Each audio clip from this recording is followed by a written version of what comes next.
శ్రీ గణేశాయ నమః. ఓం నమ శివాయ. శ్రీ గురుభ్యో నమః. కైలాస మానస సరోవర యాత్ర ఈ పేరు వినగానే మనందరిలో ఒకలాంటి భయం ఏర్పడుతుంది. అటువంటి భయం ఏమీ లేదు. నేను 2018 మేలో నా కూతురుతో కలిసి ఇద్దరము ఒకసారి బస్సు ద్వారా వెళ్ళేసి వచ్చాము. ఎంతో మనోహరంగా, ఉల్లాసంగా, హాయిగా ఉండింది.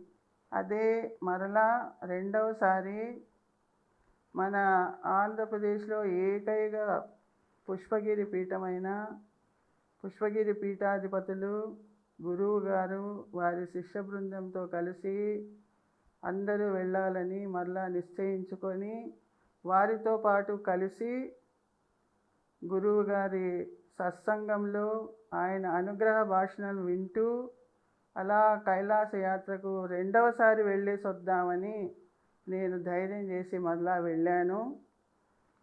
చాలా బాగుండింది. ఆయన అనుగ్రహ భాషణము అది వింటూ మన మానస సరోవరం దగ్గర అందరము స్నానం ఆచరించాము. మన గురువు గారు పీఠాధిపతులు గారు హోమాలు అవి చేశారు. అందరము ఆ పూట అక్కడ ఉండి తర్వాత యమద్వారము అన్నీ చూసుకొని వచ్చి విశ్రాంతి తీసుకున్నాము. చాలా బాగుండిందండి. ఈ ప్రయాణం గురించి మనం ఏమాత్రము భయపడవలసిన అవసరం లేదు. కైలాస మానస సరోవర యాత్ర జీవితంలో ఒకసారైనా చేయాలని అందరూ సంకల్పించుకోండి.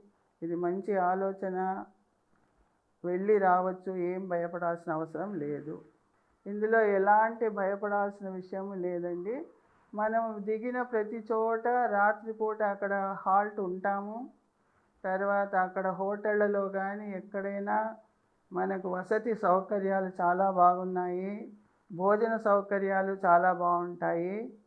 ఎలాంటి దీనిలో సంకోచం లేదండి. మనం చక్కగా వెళ్ళి రావచ్చు.